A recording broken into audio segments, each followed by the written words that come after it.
আসসালামু আলাইকুম সবাইকে। এইচএসসি ২৫ ব্যাচ তোমাদের জন্য আমি রেগুলার কনটেন্ট দেওয়ার চেষ্টা করতেছি আসলে যতটুকু সময় বের করা যায়।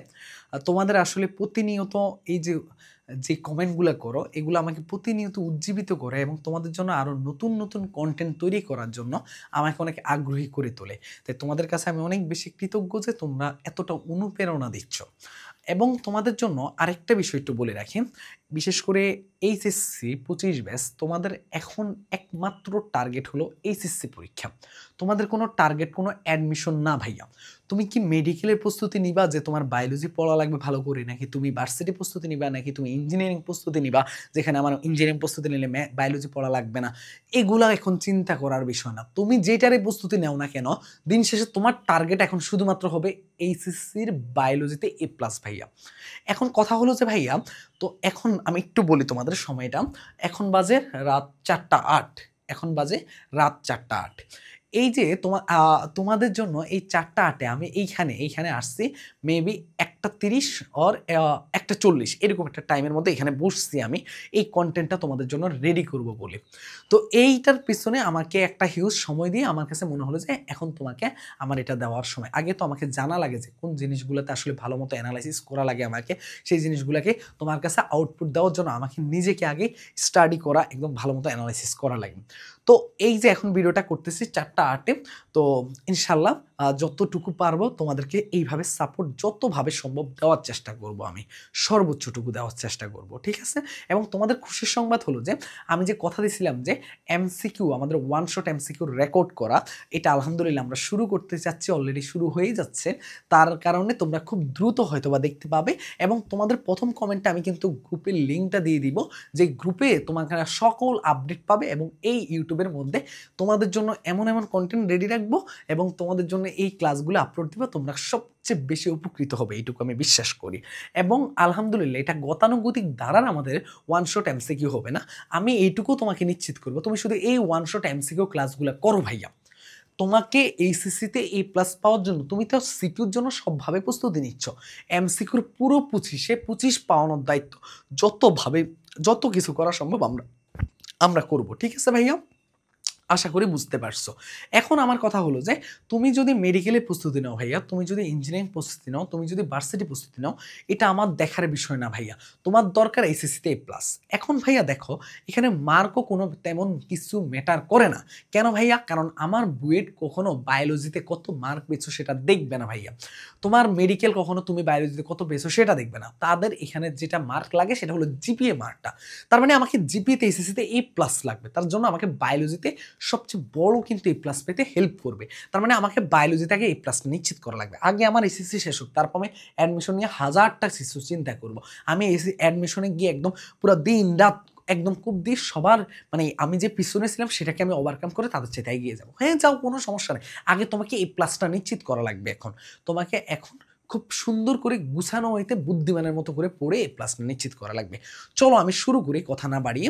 এখানের মধ্যে আমি মেনলি আমি বলি তোমাকে ৩০টা দিন। দেখো আমাদের হাতে ৩০ দিন সময় আছে। আমি তোমাকে ৩০ দিনের প্ল্যানিং দিচ্ছি।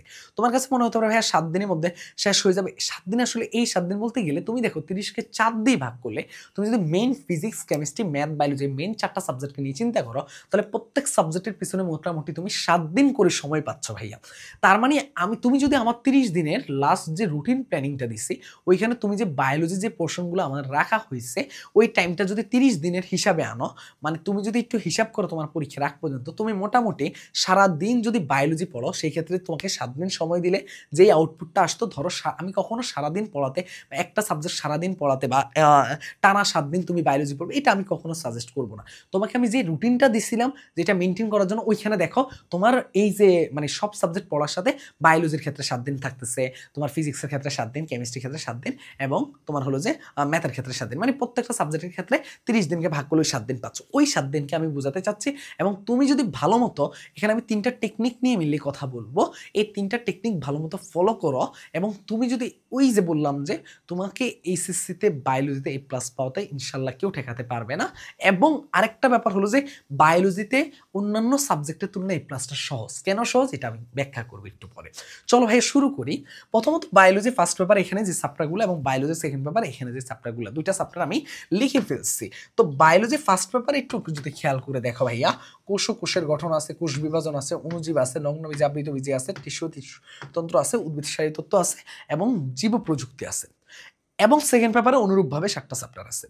তুমি এইটুকু বুঝে যাচ্ছ ভাইয়া যে এই 7টা চ্যাপ্টার থেকে আমাকে 8টা সিকিউ অ্যান্সার করা লাগবে। তার মানে আমি এইটুকু বুঝে যাচ্ছি যে প্রত্যেক চ্যাপ্টার থেকে আমাকে একটা করে সিকিউ আসবে, আরেকটা চ্যাপ্টার থেকে 2টা সিকিউ আসতে পারে। এটাই তো আমরা বুঝতে পারতেছি। এখন ভাইয়া আসি একটা মেন কথায়। এখন ভাইয়া দেখো আমাদের যে আমরা এইটুকু বুঝতে পারি যে 7টা চ্যাপ্টারের জন্য আমাকে 7টা সিকিউ আমি শিওর পাচ্ছি, একটা চ্যাপ্টার থেকে আমি একটা সিকিউ পাচ্ছি, মানে এক্সট্রা করে। তার মানে আমাকে আগে যে চ্যাপ্টারগুলো আমাকে বুদ্ধিমানের মতো কাজ করা লাগবে, কোন চ্যাপ্টারগুলো পড়লে যে এখন আমি তো জানি সব চ্যাপ্টার থেকে একটা করে সিকিউ আসতেছে, তাহলে এখানে বুদ্ধিমানের কিছু না, কিন্তু বুদ্ধিমান হবে সেটাই যে চ্যাপ্টারটা কম এফোর্ট দিয়ে তোমাকে কি করা যায় ওই সিকিউটাতে 10-এ 10 পাওয়া যাবে, ওইটাই তো আমার মেইন টার্গেট হবে। তাহলে কোন চ্যাপ্টারগুলো হতে পারে যেগুলোতে আমি কম এফোর্ট দিয়ে আমি কি করতে পারি বলতো ভাইয়া, আমি সিকিউ পেতে পারি। এখন কোন চ্যাপ্টারগুলো হতে পারে এটা একটা আমাদের টার্গেট, তাই না? আমার প্রথম দেখো ভাইয়া কোষ ও কোষের গঠন। তুমি যদি পড়তে যাও শুরু করবা কিন্তু শেষ হবে না ভাইয়া, এত বড় চ্যাপ্টার। তখন আমি হতাশ হয়ে যাব, তখন আমার কাছে মনে হবে যে না আমি আর পারবো না। কিন্তু না ভাইয়া, আমাকে ওইটা করা যাবে না। আমার যেটা করব, আমি কোষ বিভাজন দিয়ে শুরু করব। আমি কি দিয়ে শুরু করব বলতো ভাইয়া? কোষ বিভাজন দিয়ে শুরু করব। মাত্র 10-11 পেজের একটা চ্যাপ্টার। আমি জানি যে কোন টপিকগুলো থেকে সবসময় প্রশ্ন হয়, আমি জানি ওইগুলোর মধ্যে পড়ে ওই চিত্রগুলো একটু প্র্যাকটিস করলে আমি এখানে 10-এ 10 শিখতে পাচ্ছি ভাইয়া, একদম শিওরভাবে 10-এ 10 পাচ্ছি। এবং এটা হলো এমন একটা চ্যাপ্টার এইখানের মধ্যে তোমাকে সিকিউতে কাটবে না ওইভাবে। কেন কাটবে না? কারণ হচ্ছে ওই রকমই প্রশ্ন হবে, তুমি চিত্র আঁকতেছো একদম ভালো মার্ক দিচ্ছে, বিষয়টা হয়ে যাচ্ছে এমন। এরপরে আসো ভাইয়া, এখন মার্ক কাটার মতো করে ইয়াগুলো কোনগুলো যেগুলো ব্যাখ্যামূলক কাইন্ড অফ প্রশ্ন হয়, যে ধরো আমাকে প্রশ্ন করতেছে যে এটার একটা ব্যাখ্যা, তারপর হলো যে আমার রোগের একটা ব্যাখ্যা, এইরকম টাইপ ব্যাখ্যামূলক প্রশ্নে আমাকে সিকিউতে মার্ক কাটার সম্ভাবনা থাকে। তাহলে আমাকে দুইটা জিনিস মাথায় রাখতে হবে, কোন জায়গা থেকে আমি ওই যে চাক্কা মার্ক বলি না, মানে ফুল মার্ক পেতে পারবো, আর কোন জায়গাগুলোকে আমি অল্প এফোর্ট দিয়ে আমি ফুল মার্ক পাবো। ঠিক এই দুটা জিনিস আমি মাথায় রাখবো। সেকেন্ড যে চ্যাপ্টারটার কথা আমি বলবো, এইখানের মধ্যে নগ্নবীজি এবং আবৃতবীজি। ভাইয়া নগ্নবীজি এবং আবৃতবীজি এই চ্যাপ্টারটা অনেকটা ছোট চ্যাপ্টার, এবং আমি এইটুকু বলতে পারি যে এই চ্যাপ্টারগুলো থেকে কোন টপিকগুলো থেকে প্রশ্ন আসবে, 3-4টা টপিক থেকে সবসময় অনুরূপভাবে সিকিউ আসে। তার মানে আমাকে 3-4টা টপিক জাস্ট গুরুত্ব দেওয়া লাগবে। মানে তার মানে বুঝতে পারতেছো আমার এখানেও 10 মার্ক অতি সহজে নিশ্চিত। এরপরে আসো ভাইয়া জীব প্রযুক্তি। কোন চ্যাপ্টারটা? জীব প্রযুক্তি। তার মানে কি দেখো ভাইয়া, এরপরে কিন্তু আসলাম জীব প্রযুক্তি। জীব প্রযুক্তি চ্যাপ্টারটা কেন ভাইয়া? জীব প্রযুক্তির চ্যাপ্টারটা একদম ওই যে চাক্কা মার্কের কথা বলছি না, দেখো ভাইয়া আমরা কিন্তু জানি যে একদম জীব প্রযুক্তিতে একদম কাইন্ড অফ ম্যাথের মতো করে মার্ক দেয়। কিছু কিছু পয়েন্টগুলো যেগুলো আমাকে কোশ্চেনে আসবে, কিছু কমন টপিক থেকে কোশ্চেন হয়, এটা আমরা সবাই জানি। ওই কমন টপিকগুলো জাস্ট পড়লেই হয়ে যাবে, এর বাইরে তোমার কিচ্ছু লাগে না জীব প্রযুক্তিতে। এবং ছোট্ট চ্যাপ্টার এবং সহজ চ্যাপ্টার ভাইয়া, আমাকে যে খুব বেশি যে এফোর্ট দিতে হবে এমন না বিষয়টা। কিন্তু তোমার এখন মনে প্রশ্ন হতে পারে ভাইয়া কোন 3টা টেকনিক আমরা ফলো করবো, এটা আমি পরে কথা বলতেছি, আগে চ্যাপ্টারগুলো শেষ করে। এরপরে কোন চ্যাপ্টারটা নেওয়া যায়? তুমি দেখো ভাইয়া আরেকটা চ্যাপ্টার আছে ছোট, যেখান থেকেও আমি জানি যে একদম কমন কিছু প্রশ্ন হয়, সেটা হলো টিস্যু তন্ত্র। অন্যান্য 3টা চ্যাপ্টারের তুলনায় একটু হয়তোবা পেঁচানো লাগতে পারে তোমাদের কাছে, তবে এটা কঠিন না ভাইয়া, মানে ইজিলি কভার করতে পারবা। তার মানে এই 4টা চ্যাপ্টার এফোর্ট কম দিয়ে ছোট চ্যাপ্টার আমি সহজে শেষ করতে পারলে আমার কনফিডেন্স এমনি বেড়ে যাবে। তার মানে আমি 4টা চ্যাপ্টার থেকে মোটামুটি 40 মার্কের সিকিউ, এবং এগুলাকে চাক্কা মার্ক বলে, আমি চাইলে 35, 36, 37 মার্ক তুলতে পারবো। এই 4টা সিকিউ 9 করে ইজিলি তুলতে পারবো। তার মানে 36 মার্ক হয়ে গেল। এখন কোশ্চেন হতে পারে ভাইয়া তুমি দেখো, তুমি কি যে কোনো একটা সিকিউর যেই কোনো চ্যাপ্টারে তুমি কি আর কিছু পারো না? অবশ্যই পারো, একটু হলেও পারো। তুমি কোষের গঠন একদম প্রথম থেকে তোমরা পড়ছো, মানে 9-10 ওইগুলো পড়ে আসছো, কিছু কমন জিনিস থেকে প্রশ্ন হবে কোষের গঠন থেকে, এইখান থেকে তোমরা কি পারবা না? অবশ্যই পারবা। এখন যারা একেবারে কোষের গঠন পড়োনি তাদেরকে আমি বলবো, এখানে দেখো তোমাকে এখানে তোমাকে আমি বলবো যে তোমাকে অনুজীব পড়া লাগবেই না, ভাইয়া। তোমাকে এখান থেকে কি হতে পারে, কোষের গঠন যদি তুমি কিছু পড়ে থাকো ওই জিনিসগুলোকে একটু রিভিশন দাও ভাইয়া, ওই জিনিসগুলাই একটু চোখ বুলাও আবার ভালো করে, ঠিক আছে? যেইগুলো তুমি দেখছিলে আগে পড়ছিলে, যেহেতু আমাদের প্রথম চ্যাপ্টার আমরা অনেকে চোখ বুলিয়ে থাকি। আর যদি ভাই এটা তুমি না করে থাকো, ভয় পাওয়ার কিচ্ছু নাই। উদ্ভিদ সারি তত্ত্বতে এসে তুমি জাস্ট ক্রেবস চক্র আর এই যে ধরো C3 আর C4 এই জিনিসগুলো একটু পড়বা ভাইয়া, খুবই কমন টপিক। এই সাইকেলটা একটু কষ্ট করে শিখে ফেলবা ভাইয়া। বিশ্বাস করো ভাইয়া, তুমি যদি এই চ্যাপ্টারটা না পড়ো তাহলে এই কাজটা করো, আর যদি এই চ্যাপ্টারটা একটু পড়ো, যেগুলো জানো ওইটুকু পড়লে এইটা আর পড়ার দরকার নেই। তার মানে তুমি দেখো ভাইয়া, তোমার আবার আমি একটা কথা সবসময় বলি, বায়োলজির এমসিকিউতে মার্ক তোলা অনেকটা সহজ। কেন সহজ? তো আমরা যখন ওয়ান শট এমসিকিউ করাবো তখন তুমি বুঝতে পারবা যে আসলে অন্যান্য সাবজেক্টের তুলনায় ইজিলি মার্ক তোলা যায়, এবং আমরা আসলে বুঝতে পারি যে কোন এমসিকিউগুলো আসবে, এটা আসলে বোঝা যায় বায়োলজির ক্ষেত্রে অতি সহজে। তার মানে কি, আমার এখানে মার্কও এখানে বায়োলজি 25-এ এমসিকিউর মধ্যে একটা ভালো মার্ক পাওয়ার সম্ভাবনা আছে। আমার এখানের মধ্যে তোমার হলো যে কি আছে বলো তো ভাইয়া, আমার এখানের মধ্যে আমার প্র্যাকটিক্যালে ভালো মার্ক আছে, এবং আমি যদি সিকিউতে 40 উঠাতে পারি, আমার মোটামুটি মার্ক মোটামুটি কোথায় চলে যায়, প্রায় 85, 86, 88-তে আমার মার্ক চলে যায়। তার মানে আমার জন্য এটা খুবই একদম শুধু এই ছোট ছোট 4টা চ্যাপ্টার আর এক্সট্রা করে পড়ার যেটুকু সুযোগ হবে পড়ে ফেলবা ভাইয়া। পারবা না? আমার ধারণা তুমি 100% পারবা। ঠিক আছে ভাইয়া, এবার আসো ভাইয়া, কোন স্টেপ, আমি 3টে স্টেপের কথা বলছিলাম। এখন স্টেপ দেখো ভাইয়া, আমি এখানে যাচ্ছি, আগে এটা শেষ করে নেই। এই চ্যাপ্টারগুলো তুমি পড়বা কিভাবে?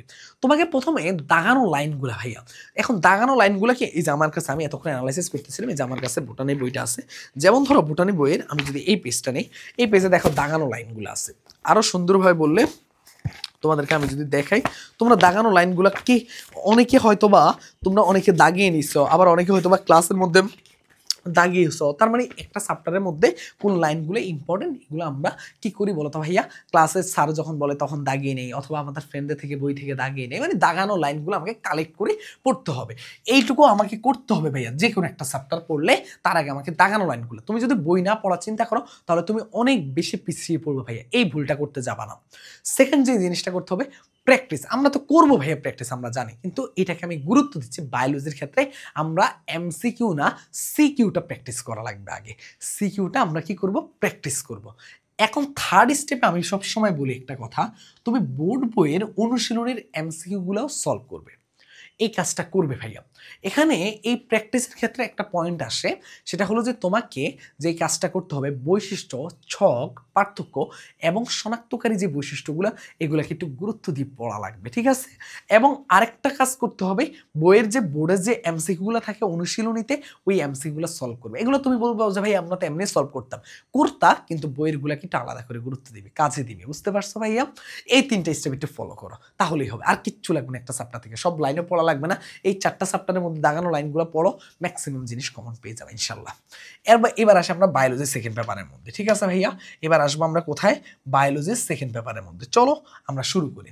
প্রথমত এখানের মধ্যে সেম হিসাব, তবে আমরা বায়োলজিকে মানে প্রাণী বিজ্ঞানকে আমার কাছে মনে হয় যে অনেকটা ম্যাথের মতো মার্ক তোলা যায় এমন কিছু চ্যাপ্টার আছে।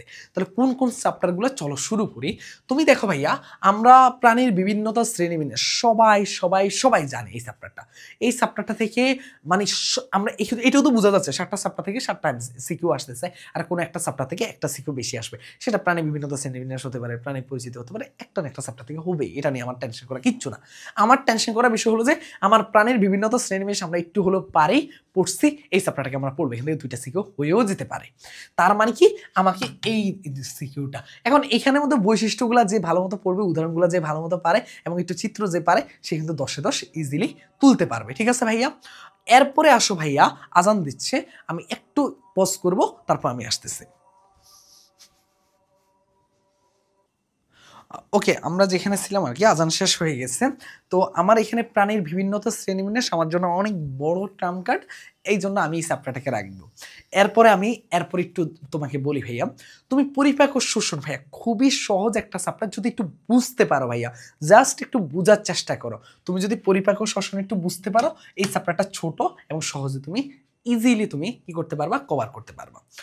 এরপরে আমি যে চ্যাপ্টারটা কথা বলবো, রক্ত সঞ্চালন। বিশ্বাস করো ভাইয়া, তোমাকে এইখান থেকেও তুমি একদম সহজে, খুব সহজে তুমি ভালো জানো, তুমি এটুকু আমরা বুঝি যে কোন জায়গা থেকে রক্ত সঞ্চালন কোশ্চেন হবে। জাস্ট আমাকে ওই ২-৩টা ভাইয়া বিশ্বাস করো, জাস্ট একটা চিত্র আর আমাকে একটু এই জিনিসগুলো শিখে রাখা লাগে। এইটুকু ভাইয়া, রক্ত সঞ্চালন যে কতটা সহজ একটা চ্যাপ্টার, তোমরা জাস্ট একটু যদি বুঝে পড়ো এই দুটা চ্যাপ্টার, তাহলে ইজিলি কভার করতে পারবা। এখন তোমার কাছে যদি তুমি এমন হও যে তুমি যদি আমাকে এইটুকু কথা দিও যে ভাইয়া আমি এফোর্ট দিতে রাজি আছি, তাহলে আমি তোমাকে একটা চ্যাপ্টার বলবো। তুমি এইখানে যে আমি 4টা চ্যাপ্টার বলছি না, তুমি এখান থেকে যদি এখান থেকে আলহামদুলিল্লাহ আমাদের 2টা সিকিউ কমন আসে, তুমি এখান থেকে চাইলে 50-এ 46 মার্কও তুলতে পারবা এই চ্যাপ্টারটাকে তুমি যদি চুজ করো ভাইয়া। জিন তত্ত্ব বিবর্তন কেমন চ্যাপ্টার? অ্যান্সার করবা 10-এ 10, রক্ত সঞ্চালন অ্যান্সার করবা চাইলে 10-এ 10, পরিপাক ও শোষণ অ্যান্সার করবা 10-এ 10, বিক্রিয়া টিক্রিয়া দিয়ে দিবা 10-এ 10, প্রাণীর বিভিন্ন শ্রেণীর বৈশিষ্ট্য চিত্র উদাহরণ দিয়ে দিবা 10-এ 10। বুঝতে পারতেছো ভাইয়া? এবং জিন তত্ত্ব বিবর্তন অনেকটা ম্যাথের মতো কাজ করবে। তুমি শুধু একটু ভাইয়া যদি এফোর্ট দিতে চাও, যদি তুমি একটু কষ্ট করে ভাইয়া, কষ্ট করে দাগানো লাইন পড়ার পাশাপাশি একটু বুঝে পড়ো, এবং যদি কোনো হেল্প নিতে হয় অনেক অনলাইনে ক্লাস আছে, কোনো একটা হেল্প নিয়ে নিবে। আর যদি তোমাদের একান্ত তাও মনে হচ্ছে যে না আমার দ্বারা হবে না ভাইয়া, তোমাকে একটা চ্যাপ্টার আমি সহজ করে বলে দিই, যদি তোমার কাছে এটা খুব কঠিন লাগে, তুমি প্রাণের পরিচিতি এই চ্যাপ্টারটার কথা একটু মাথায় রাখবা, এই চ্যাপ্টারটার কথা একটু মাথায় রাখবা ভাইয়া। এখন প্রাণীর পরিচিতি কিভাবে মাথায় রাখবা, এই চ্যাপ্টারটা আমি তিনটা দিয়ে ফেলছি, এখানে 2টা হোক। প্রাণীর পরিচিতির মধ্যে 3টা পার্ট আছে, একটু বড়, কিন্তু তোমার কাছে যদি জিন তত্ত্ব বিবর্তন একটু কঠিন লাগে, বুঝতে অসুবিধা হয়, এখানে মধ্যে কোনো চ্যাপ্টার যদি তোমার কাছে বুঝতে একটু কঠিন মনে হচ্ছে, তুমি চাইলে প্রাণীর পরিচিতির হাইড্রা, গাসপরি, রুই মাছ এই 3টা টপিক পড়তে পারো। খুব সহজ আছে, যেহেতু আমরা একদম প্রথম থেকে এগুলো পড়ে আসি, আমরা ইজিলি কভার করতে পারবো। তার মানে এখান থেকে আমরা এই 4টা চ্যাপ্টার থেকে ভাইয়া যদি আল্লাহ আমাদেরকে রহমত দেয়, তাহলে 5টা সিকিউ চলে আসতে পারে। তবে সম্ভাবনা যে 5টা হবে এমন না, 4টা সিকিউ। তবে একটা এক্সট্রা করে কি করতে পারো, আমি তো তোমাকে বললাম যে তোমাকে আমি কখনো বলবো না যে তোমাকে এখন বসে বসে চলন অঙ্গ চালনা পড়ো, কোনো দরকার নেই, শ্বসনা শ্বাস খেয়ে পড়ো, কোনো দরকার নেই। তুমি এক্সট্রা করে চাইলে, যেহেতু আমরা প্রাণীর পরিচিতির হাইড্রা, গাসপরি, রুই মাছ এগুলো পড়ছি, এটা দেখতে পারো। আর যদি জিন তত্ত্ব বিবর্তন না দেখতে চাও, তাহলে এটা এই 4টা চ্যাপ্টার দেখো, 1টা 2টা 3টা 4টাই, প্রথম 4টা চ্যাপ্টার দেখো। আমার কথা কি বুঝতে পারছো? আমার ধারণা তোমরা যেভাবে, তবে এই প্রাণীর বিভিন্ন শ্রেণীবিন্যাস থেকে 2টা প্রশ্ন হলে 1টা 2টা 3টা 4টা 5টা, আমার 5টা সিকিউ কমন, আমি চাইলে 46 থেকে 48 মার্ক তুলতে পারি এখান থেকে, কারণ চাক্কা মার্ক যেটাকে আছে না, ওই চাক্কা মার্ক আমরা তুলতে পারবো। ঠিক আছে, ওই মানে আমাদের ভাষা এটা বলে। ঠিক আছে, তো আশা করবো যে এই জিনিসটা তুমি যদি একটু প্র্যাকটিস করতে পারো ভাইয়া, তুমি এইচএসসির বায়োলজিতে A+ অতি সহজে তুমি ইনশাল্লাহ তুমি কি করতে পারবা বলতো ভাইয়া, তুমি ইজিলি এনশিওর করতে পারবা। এবং আমার ধারণা তোমরা এখন থেকে লেগে পড়বে, এবং এই চ্যাপ্টারগুলোকে সুন্দর করে ভাইয়া যেভাবে বলছে ওইভাবে পড়তে থাকো। আর ওয়ান শট এমসিকিউর ফুল সাপোর্ট তো আমরা দিচ্ছি, এবং তোমাকে ওয়ান শট এমসিকিউ গতানুগতিক ধারায় না, একটু ভিন্ন রকমভাবে ফ্লেভার দিয়ে আমরা সবভাবে তোমাকে সলভ করে দিব ইনশাল্লাহ। দেখা হবে তো ক্লাসে। আর এই টাইপের তোমাদের আসলে এই যে প্রত্যেকটা কমেন্ট আমাকে প্রচুর উজ্জীবিত করে। যদি তোমাদের কাছে মনে হয় যে সব কিছু ভালো লাগতেছে, তাহলে অবশ্যই একটা সাবস্ক্রাইব করে দিবে এবং লাইক করে দিবে, এবং তোমাদের যদি কোনো পরামর্শ থাকে কমেন্টে জানাবে। ইনশাল্লাহ দেখা হবে নেক্সট কোনো ভিডিওতে। সবাই ভালো থাকো, সুস্থ থাকো, আল্লাহ হাফেজ, আসসালামু আলাইকুম। এবং তোমাকে এখন থেকে লেগে পড়তে হবে, শুরু করে দাও, শুরুটা করাটাই এখন তোমার জন্য জরুরি। আল্লাহ হাফেজ।